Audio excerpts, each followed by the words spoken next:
suis Aline Boulassène, d'abord enseignante d'anglais à la faculté des sciences d'Orsay pour l'université Paris-Saclay, mais je suis aussi la directrice du centre de langue de l'université Paris-Saclay dans le bâtiment Eiffel sur le plateau de Saclay. Le centre de langue, c'est en fait un espace mutualisé qui est dédié aux langues. La première chose qu'on fait ici, c'est qu'on y donne des cours. Il y a des cours d'anglais, de français langue étrangère et 12 autres langues étrangères, notamment par exemple la langue des signes française, le coréen, le japonais, le russe. On a toute une belle palette de langues à proposer aux étudiants et au personnel de l'université. Pour parler du centre de langue, il ne faut pas seulement parler des cours qui s'y passent, il faut aussi parler des missions de ce centre. Et l'une de ces missions, c'est d'être un lieu pour que la communauté des enseignants de langue de Paris-Saclay puisse se rencontrer, échanger. Cette journée-là, c'était une occasion parmi d'autres de pouvoir faire cela.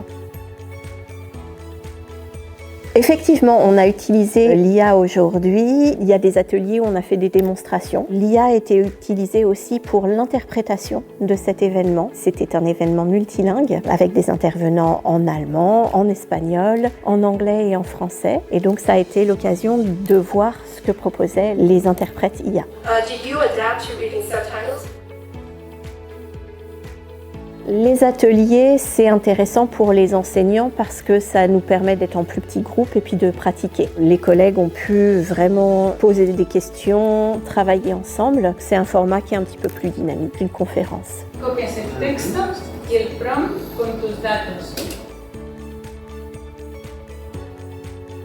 Les enseignants de langue expérimentent tous à leur manière dans leurs cours. Effectivement, aujourd'hui, c'était quand même une occasion de voir ce que font les autres pour pouvoir l'intégrer dans ses propres pratiques, mais aussi réfléchir par exemple aux outils qui sont proposés par Paris-Saclay, la question de la souveraineté des outils qu'on utilise, la promotion d'Aristote par exemple aussi qui a été très intéressante pour qu'on puisse utiliser sur Paris-Saclay, sur l'université, des outils qui aussi soient au service de nos étudiants.